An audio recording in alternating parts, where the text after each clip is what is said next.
Kapag wala kayong alam pagdating ng panahon, by the age of 21, 25, 27, basura kayo sa lipunan. Gusto nyo ba yon? Hindi ko kayo pinapagalitan. Nire-remind ko lang kayo.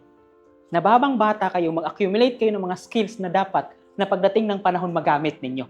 Every day, you need to develop yourself to the point na malaman nyo kung sino at ano kayo.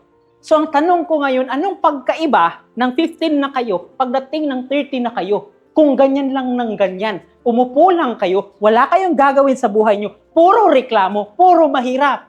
Wala. Tapos sabihin nyo sa akin, sir, ito ang pangarap ko. But you don't want to think. You don't want to change. Ito lang yung alam ko sa mga bata na kagi kong kaharap. Yes, you are perfect. But you are not complete yet.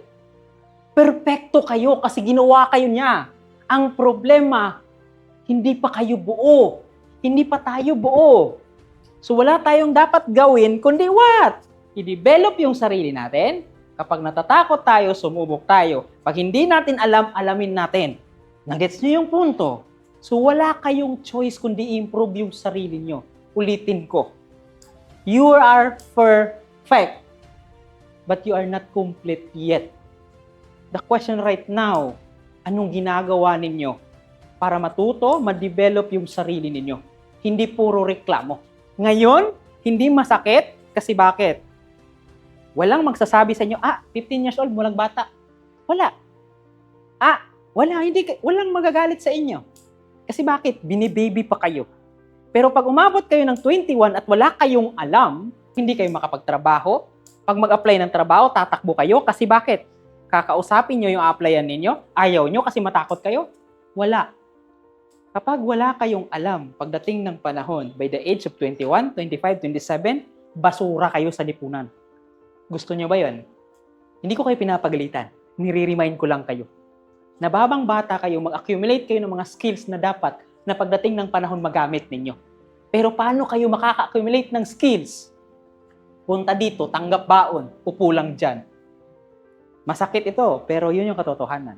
Kasi most of you, pumunta dito hindi para mag-aral. Kasi inutusan lang kayo. Pumunta kayo dito sa school, hindi para mag-aral. Dahil may baon lang. Pumunta kayo sa school, dahil what? Sa barkada. Guys, please, pumunta kayo sa school para i-develop yung sarili ninyo. Hindi para sa ibang tao, kundi para sa sarili ninyo. Kasi kayo yung kawawa. Kawawang kawawa kayo. Kasi bakit? Nasa Pilipinas tayo.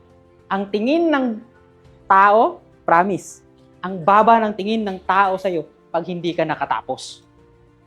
So please develop yourself. Yan yung tinutukoy niya dyan. Malaman ninyo kung sino at ano kayo kapag na-develop niyo yung sarili ninyo.